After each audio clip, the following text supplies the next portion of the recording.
Magandang araw mga kapadyak. Panibagong araw, panibagong adventure na naman po ang inyong matutunghayan. Suportan niyo po ang Biyahe ni Log channel sa YouTube po, sa YouTube. Panoorin niyo po ang aking mga video. Mga guys, tara, let's go!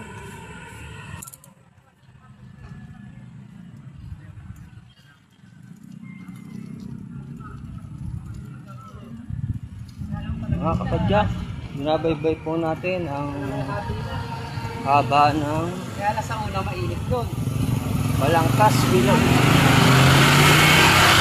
Valenzuela City, District 1. Binabaybay po natin ang kahabaan ng Bilog, Balangkas, papuntang Pulo.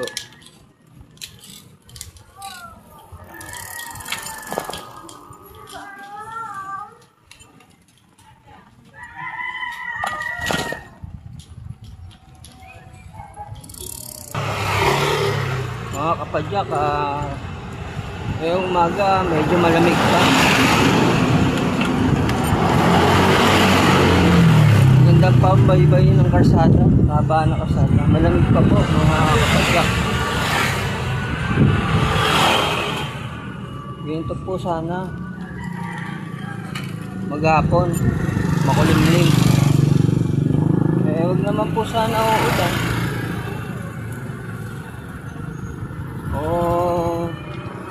Masalanta tayo ng anumang thunderstorm o bagyo. Okay na po yung ganito, makulimlim lang at medyo mahangin, malamig.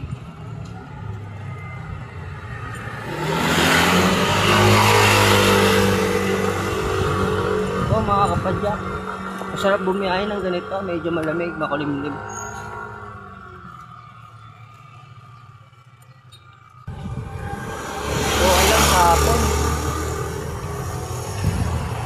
Kahapon po ng tanghali, sobrang init. Ayoko po ng gano'ng panahon. Ako, masakit sa ulo. Sobrang init, masakit po sa balat. Kasira ng kutis. Nakaka-stress. Nakaka-sobra ng pagod. Hingal. Isang araw nga po, munti na akong ma-overpatay. Hindi po ng pagod ko. Kasi sobrang init. Pero nagpahinga lang din naman po ako ng mga 2 hours. Tapos po ng 2 hours, medyo gumanda na rin ang pakiramdam. Tuloy na naman po sa pagpapadyak. Panibagong pagod na naman ulit. Dahil ang init po maabot ng alas 11 ng umaga hanggang alas 4 ng hapon. Ang hirap din po ganitong hanap buhay. Tsaga-tsaga lang po mga kapatid. Konting tiis lang. Araw-araw na pagpapagal natin nakakaraos naman sa araw-araw. May mga uuwing biyaya sa pamilya. Nakakapag-uwi po tayo ng ulam, bigas, almusal, pang-merienda, mga expenses sa bahay. Kahit pa ba, nakakabili tayo ng konting gusto natin. Blessing na rin. Salamat na rin po sa Panginoon. Tsaga-tsaga lang po mga kapatid. Tayong magsasawa, tayong susuko. Ganyan po talaga araw-araw magpapagal tayo, magpapagod, magtitiis, susumikap, alang-alang sa pamilya. Ano po gagawin natin mga kapatid araw-araw? Hindi naman tayo pababayaan ng Panginoon Diyos. Lagi tayong gagawin. Lagi po tayong bibigyan ng tibet. Kung kayo mag-alala, hindi niya po tayo pababayaan. Right? Tiis-tiis lang po mga kapadya. Kayong susuko. Anong pagsubok o laban, kaya natin ito. Lagi po kayo mananalangin at araw-araw kayo makakalimot sa Kanya. Kakasalaman tayo, kakamali, hihingi po tayong tawad. Hindi po masama yun. Dahil lahat naman ng tao, nagkakamali, nagkakasala. Kaya naman ng perfecto, patuloy lang po tayo sa paggawa. Kasala, hingi ng tawad.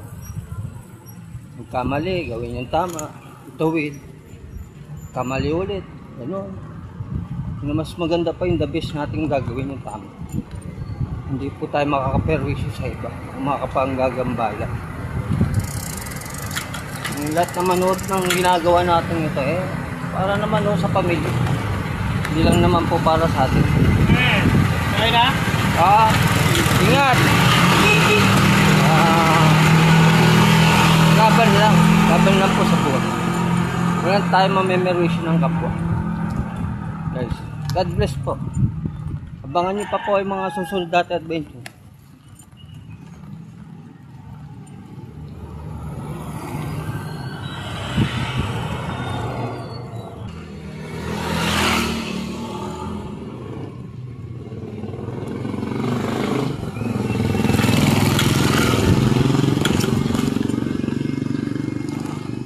Mga kapadyak, ito po ulit, malapit na ulit tayo sa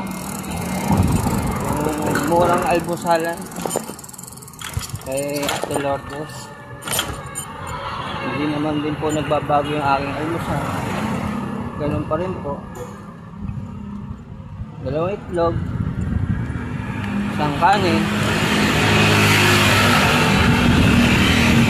1 coffee black. Para may lakas ko. Pag nakapagkape, medyo maging hyper ng konti para sumigla. Kailangan po natin ng lakas bago tayo papadyak ng pangmatagalang pasada. Kailangan din po natin tulungan yung sarili natin magkaroon ng lakas para matibay tayo sa maghapong pagpapadyak.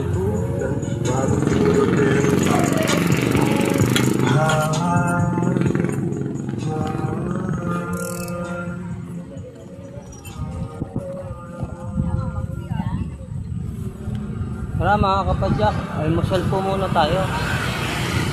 Dito po malapit na sa may Calamansi Street po.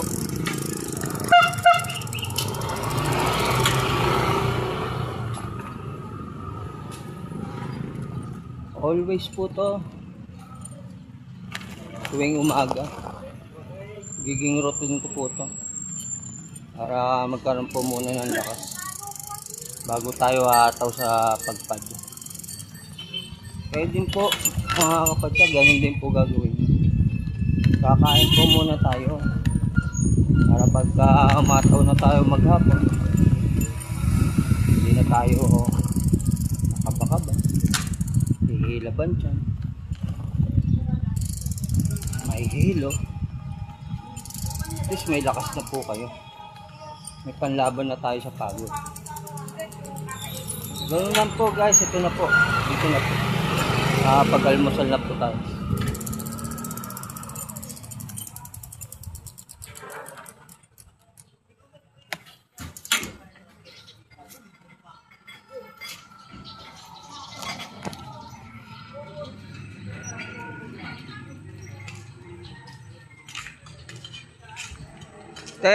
May eggy, 2 eggs, 1 kanin, black coffee. Tulad kahapon. Okay guys, mag-almusal po muna tayo.